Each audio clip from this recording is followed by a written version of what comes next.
A day before Halloween, a coworker asked me for a favor. I work as a deputy in a small town where nearly nothing happens. In the summer, there was a case of children disappearing on a hiking trail. Thankfully, they were recovered safe and sound. While on that case, I learned there are things that go bump in the night. I survived one encounter with something supernatural, and wondered if I would ever come across something like that again. My coworker, Miranda, lived in a bigger city close by. She was the only criminal pathologist in the area. Because we hadn't had many suspicious deaths, I only had a vague idea of her job title. I assumed she was the one who did autopsies for the police. I saw her on occasion, and we became good friends in the few interactions we did have. I wasn't surprised to get a phone call from her the day before Halloween, even though we only knew each other for a few months. I was a little surprised that she called to beg me to take her nephew and his two friends out trick-or-treating with her.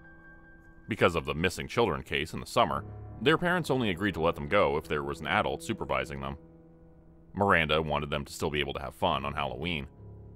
She was working, and I was the only option because of the parents' busy work schedule. I agreed and found myself driving into the next city over and getting 4 kids dropped off. "I really appreciate you doing this," Miranda told me while she was handing me the kids' trick-or-treating bags from the car. The night before, we went over the route and the plan for the night. She even printed me out a map to follow because I didn't live in the city. I drove over to browse the shops on the main street fairly often because my own small town didn't have the same selection. I knew the downtown areas well enough, but not the suburbs. She then started to introduce the kids to me as if I didn't already know their names. She was nervous. Not about trusting me, but rather what kind of trouble the kids may try and put me through. "This is Sam, my nephew, his friend Kim, and his little brother Jerry. But everybody calls him Jer Bear. Oh, and, who is this we picked up today?" Sam was around 13 and the oldest of the bunch. He was dressed as a skeleton with a bodysuit and face paint. His friend Kim was slightly shorter and dressed as a vampire. I was a little surprised they had some pretty plain and classic costumes, instead of a superhero or some character from a show. They explained to me that they had a costume theme every year, and this year was a classic theme. The easy-to-find, no-copyright ones. Kim's little brother looked like he was about 7, and was in a handmade robot costume made of cardboard boxes. He had a string attached to his wrist that Kim held onto. Kim told me it was because his brother couldn't see very well through the box covering his head, and requested the string so he wouldn't get lost. The last child was the one Miranda was forgetting the name for. They looked about Sam's age, height-wise. Their face was covered by an oversized jack-o'-lantern head. It must have been stuffy for them, but they didn't utter a word or complaint. It was the only part of a costume they had on. They wore a black, oversized hoodie and matching black leggings. On each wrist was a bracelet made of glow sticks, and a few long sticks were attached to the hem of their sweater. "Oh, this is Elly. She's cool. We made friends with her at the fair today," Sam explained, introducing his friend. Elly said nothing. I couldn't even tell if she could see with that oversized pumpkin on her head. "She's shy, but yeah, really cool. She, won us all toys at the fair today. She's awesome at those games," Kim added in. The Pumpkinhead nodded, acknowledging their statements. I was aware of a Halloween-themed fair held during the day near a cornfield and a pumpkin patch. Due to it being family-oriented, I never went before. I was glad the kids had fun today and picked up a friend. Having one extra child to watch over wasn't a big deal. It was barely any extra work. I would just need to get her address so I could drop her off at home at the end of the night. Everything was so close together in this city, we wouldn't need my car to bring the kids back at the end of the night. "I hope you don't mind another one. I didn't have the heart to leave her behind," Miranda admitted. "No problem. I can handle 4 of them. You should be getting to work. We'll hit up the shops on the main street before doing the houses," I said with a nod. Miranda smiled at me, glad that I could help out.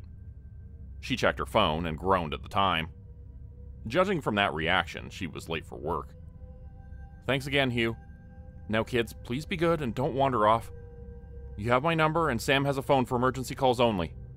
Watch for traffic and all that. I really need to go, but send me a message when you get home, all right?" All the kids chimed off that they understood. Miranda still looked a little worried, but she needed to get going. Giving a few more goodbyes, she was in her car and drove off to work.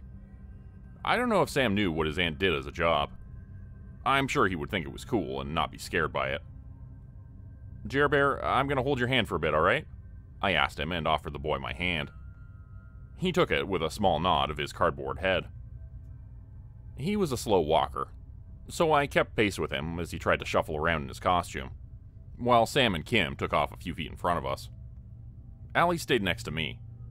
I watched as the two older boys went up to shop fronts to collect candy, and I carried Jerry over to make sure he got his trick-or-treating done while keeping up with the other two. Strangely enough, Elly wasn't collecting candy. The jack-o'-lantern would silently look at us as she hung back, and me and Jerry walked up to the storefronts for candy together. Even if she was that shy, it would be a shame if she wasn't having fun that night. Keeping an eye on Sam and Kim, I went over to her. "Did you want us to slow down so you can trick-or-treat too?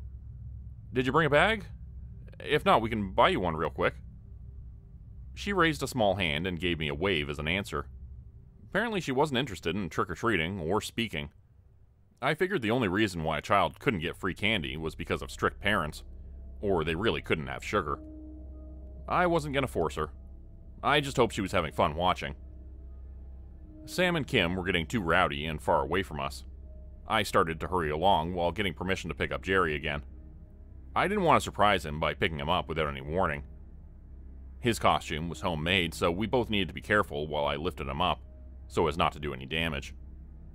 I offered Elly my hand with Jerry in one arm. She gladly took it, and we were off trying to catch up to the other boys.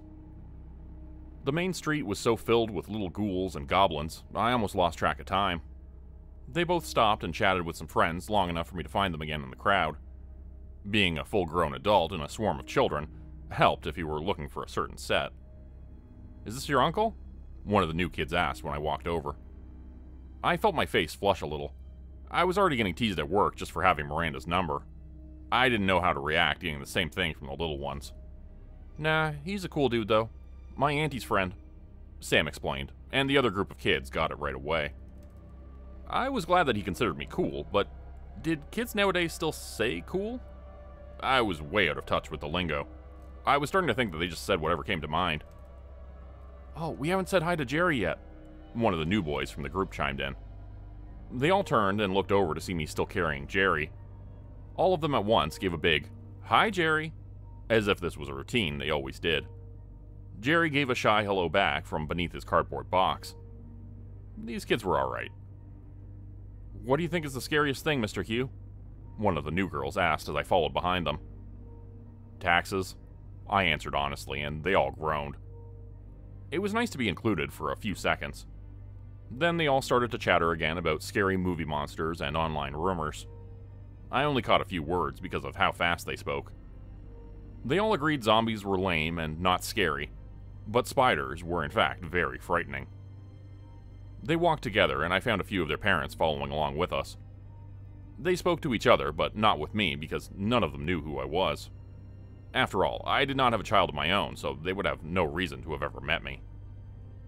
We nearly came up to the end of the main street, and to where everyone would go on their own routes for the night. I spotted a girl in the crowd I recognized. It was one of the children who went missing a few months ago. She was dressed as a little witch, and her parents were close next to her. At least they'd let her go out for the night. I didn't approach them so they could keep having a normal Halloween. I may have been the one who brought the kids out of the woods, but I was not the one who saved them. What happened that day was supernatural in nature, and that meant I could never tell anyone the real truth. The real hero who would never be known about. Almost every other day I wondered about that kid and how he was doing. Before the group broke away and we all went in different directions, a mother noticed Jerry's costume was falling apart a bit. She gave me some tape to fix it if it got any worse. I thanked her. He worked so hard making it. It would be a shame if it didn't last the night. All the kids waved to each other and promised to meet at certain houses for the rumored full-sized chocolate bars. "Did you guys all decide on the scariest monster?" I asked Kim and Sam when we started down our pre-planned route. "Yeah, it's a tie on two new rumors this year. One is a headless corpse that lives in the woods and cuts off your head. The other is Mr. Top Hat Man. The Top Hat Man is the most normal part of him, so that's why he's called that. There's some blurry video out there, so no one can debunk him. That's why he's so scary. I nodded and listened to them.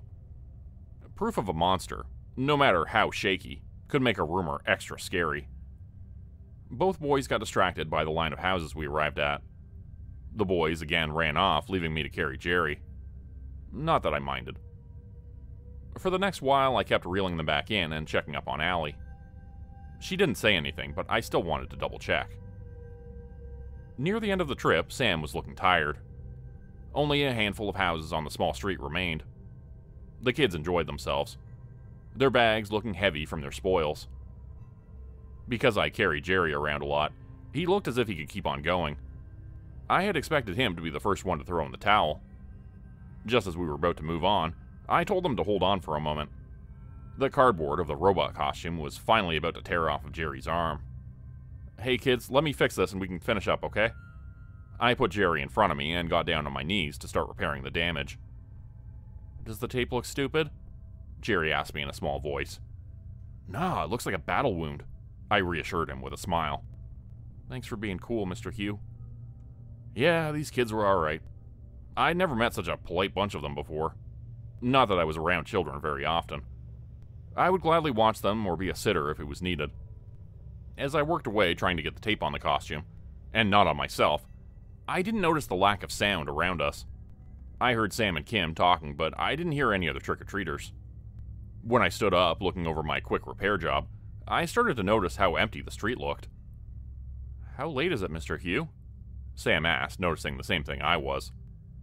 Not only was the street empty, but there were no lights on in the surrounding houses. The jack-o'-lantern still flickered away, along with any light-on decorations, but there was not a porch light in sight. Normally, people would blow out the candles and turn off the decorations before turning off the lights for the night. Somewhere I heard some cackling of an animatronic ghoul. We already saw 3 of the same model, so it was apparently very popular this year. The kids started to look a bit scared, and none of them really knew why. I also felt a slight chill down my spine from the suddenly empty streets. Hey kids? What were you saying before about a scary rumor? I asked, looking for any signs of life besides us. The headless corpse? Kim asked, hopeful. Clearly it's not the headless corpse, Kim. But Mr. Top Hat Man, if you find yourself to be the last trick-or-treater on the street, you might come across him. Sam's little voice was wavering as he spoke. Can you elaborate on that? What are all the details of how this works? I asked, thinking maybe we were all overreacting. First, all the lights will go out. You won't find any help at the houses. Then a fog will roll in. On cue, a fog started to creep along the road on the other side of the street. Kim looked like he might faint. Sam stood in front of the ever-silent Elly, as if to protect her, and I picked up Jerry in case we needed to run and his short legs couldn't keep up. Any normal and rational adult would have dismissed this. The lights were out and there was some fog. So what? If I didn't see a creature a few months ago, I would not believe any of this supernatural nonsense. But I did, and I was scared to death for the kids I'd promised to look after. Then what? I encouraged them to keep telling me what was going to happen. You'll hear a cackling laughter. When Kim finished speaking, a laugh came down from the street, coming from the fog. He let out a small scream, and I felt him cling to my leg. Can't we just make a run for it? I asked as Sam took my other leg. No, that makes it worse. Both boys looked pale, their small bodies shaking, and neither could tell me what happens if you tried to run from whatever was approaching us. Elly wasn't shaking, but with her face still covered, I didn't have any idea of how she was taking it all. Poor little Jerry was sniffling under his cardboard box. I needed to think of a plan to get these kids out safe. First, though, I needed to know what I was dealing with. And what I was dealing with wasn't a pretty sight. From the fog came 2 glowing lights about eye level. A long, thin hand came out from the fog. Then another. As the thing began to come out of the mist, I started to doubt we would get out of this alive. When I got a good look at the monster, it took everything I had to not start shaking as well. It was wearing a long, crooked top hat that looked as if it had seen better days. Long, greasy black hair tumbled out from under the hat. The hair all tangled together, the strands looking like spider legs sticking out at every angle. Glowing orange eyes locked onto us. A slit of a mouth running up through its face from forehead to chin. It was hunched over on all fours. The limbs so long and lanky it only needed 3 long strides to stop in front of us. Just 3 impossible strides, and it was sat like a frog looking down on our group. Its chest an open ribcage with a glowing orange light inside the twisted and broken bones. All the kids were speechless. The thing reached out a thin hand, covered in rags of a glove. In the other hand was a burlap sack that squirmed as if it had countless rodents inside trying to get free. When it reached out a hand, it spoke in a low, rasping voice, similar to paper tearing. "Trick, or treat." I froze, looking at this monstrous thing. I gripped Jerry tightly as he gasped and silently sobbed. The monster looked down at us, expecting something. So I looked down at the boys, hoping for answers. "What do we do?" I asked in a very low whisper, hoping that didn't upset the creature. "You need to say it back. Finish the rhyme. The smell my feet one." I stared at Sam in disbelief. That was it? We just needed to say that whole line and we would be spared? And exchange candy after? Are you trying to get us killed? Kim hissed angrily, over how Sam had forgotten that important next step. The creature curled its fingers, looking like it was running out of patience with us. I was glad it had waited for as long as it did. I never said the rhymes before, and I didn't know if being an adult who wasn't trick-or-treating was included. But I nodded at the boys, ready to do what we needed to stay alive. "Alright, we'll say it together, okay? Jer Bear, you too." With newfound determination in their eyes, they all lined up, ready to speak. The creature almost looked to be smiling at us when it spoke again. "Trick, or treat?" it asked in that awful voice. We all took a deep breath and squared up to face it. I'm sure the boys were scared, but they shouted it with me. "Trick or treat, smell my feet, give me something good to eat." That was embarrassing. Even with the risk of being killed, or worse, I couldn't stop my face from turning red. There was a long pause that made the air tense, as the creature looked down at us. Finally, it let out a long laugh that chilled my bones. It opened the sack in one hand. When it did, I heard faint screams and wet tearing sounds. It pulled out its hand a few seconds later, the sack falling silent when it closed. When it opened its hand again, inside were small goodie bags. The black fabric transparent and glittering. The bags looked to be filled with candy skulls that shone similar to pearls. I sat Jerry down so he could start going through his bag and find something for the exchange. Sam was the bravest and walked up first. He placed a few of his well-earned large chocolate bars in the creature's hand and took a bag. When he noticed Elly didn't have anything, he pulled out a few small chip bags for her to go up for the exchange. Kim was about to go up next when Jerry stopped him. "Don't give him those Tootsie Rolls. Those are old people candy. He'll eat you for sure." Jerry spoke up and stopped his brother. Kim reluctantly picked out some better candy for a sacrifice. Jerry gave me some suckers, so we walked up holding hands to get our goodie bags. When all the bags were given out, the monster closed its hand and placed the candy inside the sack. "See you next year." I could have sworn the monster gave us a wink before it turned around and went back into the fog from where it came. Once it was gone, the lights in the surrounding houses flickered back to life. I stood looking over the terrified kids. They were scared, but alive. "That was fucking nuts," Sam squeaked out. Kim gave a nervous laugh, and I did not scold Sam over his choice of words. He was right after all.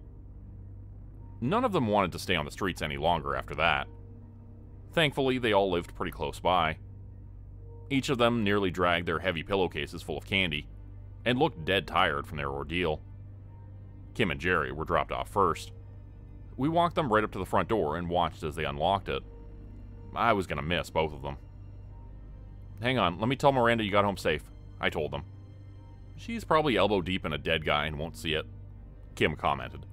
So the kids did know what her job was. Still, I need to make sure she sees you got home fine. I snapped a quick photo of them at the door and sent it off. Both looked as if they weren't ready to leave yet, even after what they went through. Their parents would be home by now, so they wouldn't be alone. Thanks, Hugh, for believing us. Adults don't really listen, Kim said, looking a bit bashful. I smiled at him, knowing that was true. Adults tended to think kids didn't know anything. These boys may have heard people telling them their whole lives they weren't right, or just dismissing them altogether. Can you take us again next year? Jerry asked in a small voice. I hope I can. Now get inside and tell your parents you had fun. With a few goodbyes, both the boys were finally home. Sam was a quick walk back to a main street. I carried his candy bag for him because he looked so tired. While he walked, he looked at the glittering bag of candy skulls clacking together. I doubted he would eat any of them, but they were pretty to look at. He lived in an apartment above a closed shop. I sent off another text saying he got home safe. He even opened a window and waved down at me when he got inside. I now only had the silent Elly to take back home. She'd never given me an address or even her full name. I offered my hand and she took it. We walked a few blocks. Some stores were still open and had lights on. Finally, I broke the silence. Did you have fun tonight, Elly? The small figure froze at my question. The hand dropped from mine and the jack-o'-lantern head turned slightly upwards towards me. Slowly, small hands came up to the plastic head and pulled it off. White, wavy hair tumbled out from under it, sticking to the child's face due to how sweaty it must have been inside the pumpkin for the entire night. A pair of red eyes looked over into mine. Was it that obvious? Elly asked, speaking for the first time that night. Elly was a boy I had met a few months back. Because of his gender-neutral features, it was easy to pass him off for a girl. He was the real hero who'd saved the children that went missing when we first met.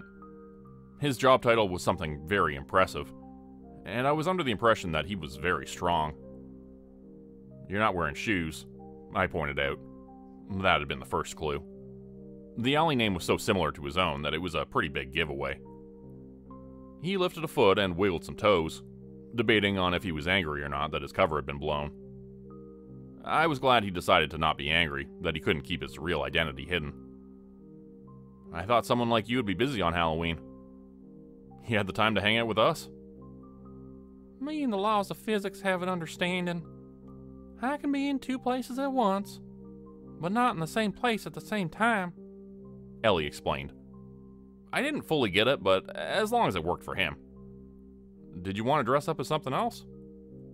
He didn't know what I was talking about for a few seconds, until he realized he still had some cat whiskers and a nose from a face painting booth still on his face. He rubbed at it, embarrassed, but only smudged the paint. I needed to think of something when I heard your name.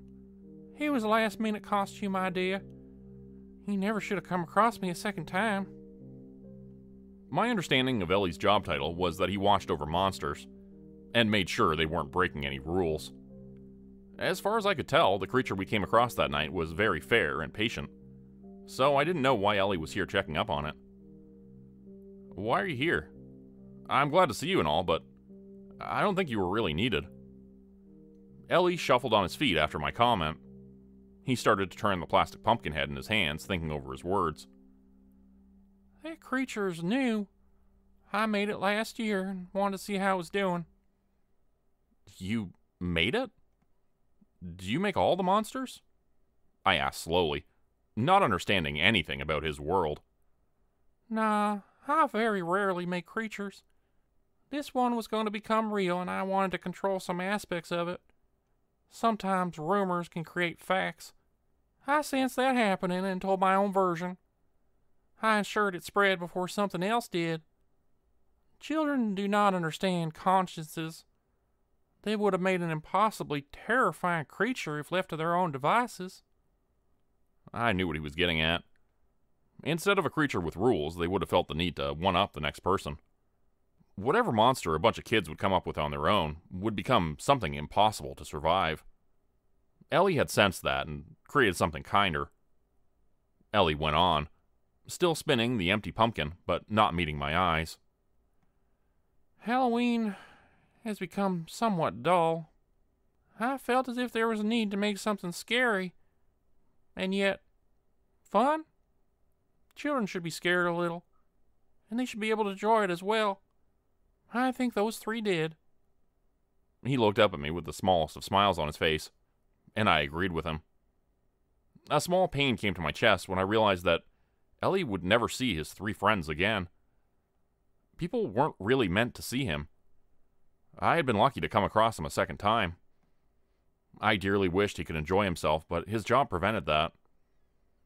I looked up from him and noticed how empty the street was getting. We stopped in front of a cafe a few minutes before closing. Stay here for a second. He looked a bit confused, but nodded. I ducked inside the cafe for a few minutes and came back out with the last few items I'd seen in the window. When I came back outside, my hands were full and hidden behind my back. I got down on Elly's level, hands still hidden. He clued into what I was doing, and a small flush came across his face. You need to say it. With some hesitation, he held out his empty pumpkin. In a small voice, he answered back, "Trick or treat." With a large smile plastered on my face, I placed 8 candy apples into his bucket. Elly was also smiling. He looked down at his treats, and I was positive this was the first time he was able to go trick-or-treating. I swear, if I knew how, I would have adopted that supernatural child right then and there. Can I bring you home? I asked, and he shook his head. There's a bus stop a few blocks down the road. You should stay away from the stop, though. The bus I'm taking does not like humans. I stood up and held out my hand again. He took it without a second thought. We walked the short distance in silence. When I could see the bus stop from across the street, I paused and Elly slipped his hand out of mine. Take care of yourself, all right? I told him, unsure of what else to say. He gave me a comfortable-looking smile, looking as if me saying such a thing was a silly thought. He was stronger than any monster out there, but he was still a kid who got excited over candy apples. I stayed to watch him cross the empty road and sit in the lit stop. He sat on the bench, pumpkin in his lap. His feet swaying, he picked up an apple and started to eat it, before I forced myself to leave. He didn't need me around to watch him, even if I wanted to. I've thought back to that night, and I know Elly was right. Sometimes it's a little fun getting scared on Halloween. Become a channel member today for early access, bonus videos, and special emojis only available to members. Check out the description below or click the join button for more info. If you'd like another way to help support the channel, please consider joining my Patreon page at patreon.com/JordanGrupeHorror.